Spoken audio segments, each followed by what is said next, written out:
ఇటీవల young tiger NTR అభిమాని ఒకరు బ్లడ్ క్యాన్సర్తో బాధపడుతున్నట్లుగా సమాచారం. అతని చివరి కోరికగా చనిపోయేలోపు దేవరా సినిమాని చూడాలని కోరినట్లుగా వార్తలు వైరల్ అయిన విషయం తెలిసిందే. ఇప్పుడు అభిమాని కోరిక తారక్ వరకు చేరింది. తన అభిమాని కోసం తారక్ దిగివచ్చి ధైర్యం చెప్పారు. టీటీడీలో కాంట్రాక్ట్ డ్రైవర్గా పనిచేస్తున్న శ్రీనివాసులు సరస్వతి దంపతుల పెద్ద కుమారుడు కౌశిక్ 2022 నుంచి బ్లడ్ క్యాన్సర్ చికిత్స తీసుకుంటున్నాడు. ప్రస్తుతం కౌశిక్ బెంగళూరులోని కీఫై హాస్పిటల్లో చికిత్స పొందుతున్నాడు. బోన్ మారో చికిత్సకు 60 లక్షలకు పైగానే ఖర్చవుతుందని వైద్యులు తెలిపారు. దీంతో అమ్మ నేను బ్రతకనని తెలుసు, నా కోసం బాధపడకండి, దేవరా సినిమా విడుదల వరకు బతికించండి చాలు, నా చివరి కోరిక తీర్చండి అని కౌశిక్ కోరిన కోరికను నా బిడ్డ జూనియర్ ఎన్టీఆర్ వరకు వీరాభిమాని దేవరా సినిమా చూసి చనిపోతా, 2007వ తేదీ వరకు బ్రతికించండి అని వేడుకుంటున్నాడు.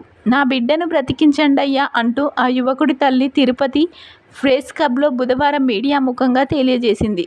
కౌశిక్ తల్లి సరస్వతి చెప్పిన ఈ మాటలు సోషల్ మీడియాలో బాగా వైరల్ అయ్యాయి. చివరికి తారక్ వరకు చేరాయి. అభిమాని కోరినట్లుగా తారక్ దేవరా సినిమాను ముందే వేసి చూపించలేదు కానీ తన అభిమానితో నేరుగా వీడియో కాల్ మాట్లాడి ధైర్యం చెప్పి సంతోషపరిచారు. ఎన్టీఆర్ ఆదేశాల ప్రకారం ఎన్టీఆర్ స్టేట్ కన్వీనర్ కృష్ణ యాదవ్ ఎన్టీఆర్ అభిమాని ఉన్న బెంగళూరు హాస్పిటల్కు చేరుకొని కౌశిక్ను అతని ఫ్యామిలీని పరామర్శించారు. అనంతరం కౌశిక్ కోరిక మేరకు ఎన్టీఆర్తో దాదాపు 10 నిమిషాలు వీడియో కాల్ మాట్లాడించారు. ఈ కాల్లో కౌశిక్కు ధైర్యం చెప్పిన ఎన్టీఆర్ అనంతరం కౌశిక్ కుటుంబ సభ్యులతో మాట్లాడి భరోసా కల్పించినట్లుగా తెలుస్తుంది. ప్రస్తుతం ఈ విషయం కాస్త సోషల్ మీడియాలో ఎంతో వైరల్గా మారింది. అలాగే ఎన్టీఆర్ ఫ్యాన్స్ అసోసియేషన్ స్టేట్ కన్వీనర్లు మాణిక్యం బలవసలకు కౌశిక్ విషయంలో తగు సూచనలు చేసినట్లుగా సమాచారం.